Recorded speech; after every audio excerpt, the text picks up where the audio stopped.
Assalamualaikum warahmatullahi wabarakatuh. Perkenalkan, nama saya Muhammad Haikal dari kelas C dengan NPM 23430085.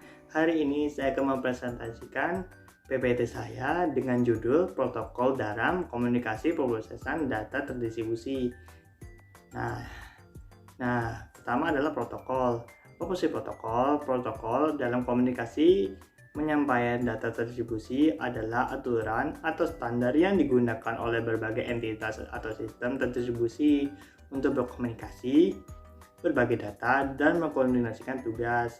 Mereka ini sangat penting dalam sistem terdistribusi karena berfungsi untuk memastikan bahwa berbagai komponen sistem dapat berinteraksi dengan benar dan saling memahami.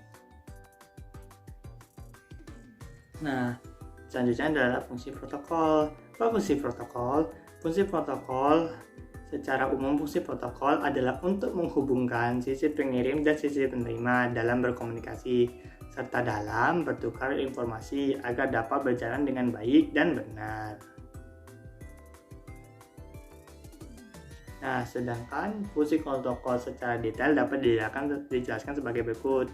1. Fragmentasi dan reassembling. Fungsinya adalah untuk membagi informasi yang dikirim menjadi berbagai paket data. Pada saat sisi pengirim mengirimkan informasi dan setelah diterima, maka sisi menerima akan menghubungkan lagi menjadi paket informasi yang lengkap. Kedua adalah encapsulation. Fungsi dari encapsulation adalah untuk melengkapi informasi yang dikirimkan dengan address, kode-kode koreksi, dan lain-lainnya. Yang ketiga adalah connection control. Fungsi dari connection control adalah untuk membangun hubungan connection komunikasi dari sisi pengirim dan sisi penerima, di mana dalam membangun hubungan ini juga termasuk dalam hal pengiriman data dan pengakhiri hubungan. Keempat adalah flow control, berfungsi sebagai pengatur perjalanan data dari sisi pengirim dan ke sisi penerima. Kelima adalah kontrol. Dalam pengiriman data tak lepas dengan kesalahan, baik itu dalam proses pengiriman maupun dalam waktu data itu diterima. Fungsi dari error control adalah untuk mengontrol terjadinya kesalahan yang terjadi pada waktu data dikirimkan. 6. Ada transmission service. Fungsi dari transmission service adalah untuk memberikan pelayanan komunikasi data khususnya yang berkaitan dengan prioritas dan keamanan serta perlindungan data. Di sini selanjutnya adalah susunan kontrol. Protokol jaringan disusun oleh dalam bentuk lapisan-lapisan layer. Hal ini mengandung arti supaya jaringan yang dibuat nantinya tidak menjadi rumit di dalam layar ini. Di dalam layar ini, jumlah, nama, isi fungsi setiap layar berbeda-beda. Akan tetapi, tujuan dari setiap layar adalah memberikan layanan ke layar yang ada di atasnya. Susunan dari layar menunjukkan tahapan dalam melakukan komunikasi. Antara setiap layar yang berdekatan terdapat sebuah interface. Interface menentukan layanan layar yang dibawanya kepada yang di atasnya. Pada saat merencanakan sebuah jaringan, hendaknya memperhatikan bagaimana menentukan interface yang tepat yang akan ditempatkan di antara kedua layar yang bersangkutan. Berikut ini adalah beberapa protokol yang sering digunakan dalam susunan komunikasi pemrosesan data terdistribusi. 1. Ada HTTP dan HTTPS, Hypertext Transfer Protocol Secures. Protokol ini digunakan untuk komunikasi web. HTTP digunakan untuk mengakses halaman web dan pertukaran data. Sementara HTTPS adalah versi yang aman yang mengenkripsi data. 2. TPC, Transmission Control Protocol. TPC adalah protokol yang memastikan pengirim data yang andal dan dalam urutan. Ini digunakan dalam banyak aplikasi, termasuk transfer file dan koneksi jaringan. Ketiga ada UDP, User Datagram Protocol. UDP dalam protokol yang digunakan ketika kecepatan dan latensi lebih penting daripada keandalan. Ini sering digunakan dalam aplikasi real time seperti video streaming. Yang keempat ada PQTT, Message Queuing Telemetry Transport, QMTQTT dalam protokol komunikasi ringan yang digunakan dalam Internet of Things (IoT) atau untuk pertukaran pesan antar perangkat. Yang kelima adalah WebSocket.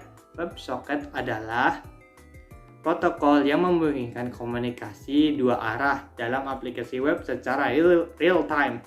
Ini berguna untuk chat, permainan daring, dan aplikasi berbasis waktu nyata lainnya. Yang keenam ada SMTP, Simple Mail Transfer Protocol. Protokol ini digunakan untuk mengisi email melalui jaringan komputer. Ini mengatur cara email dikirim dan diterima oleh server mail. Yang ketujuh ada PTP, File Transfer Protocol, digunakan untuk mentransfer file antar komputer melalui jaringan TFTP.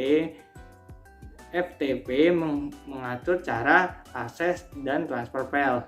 Yang kedelapan ada SOAP, Simple Object Access Protocol. SOAP adalah protokol berbasis XML yang digunakan dalam layanan web service untuk mengirim pesan antar komponen perangkat lunak.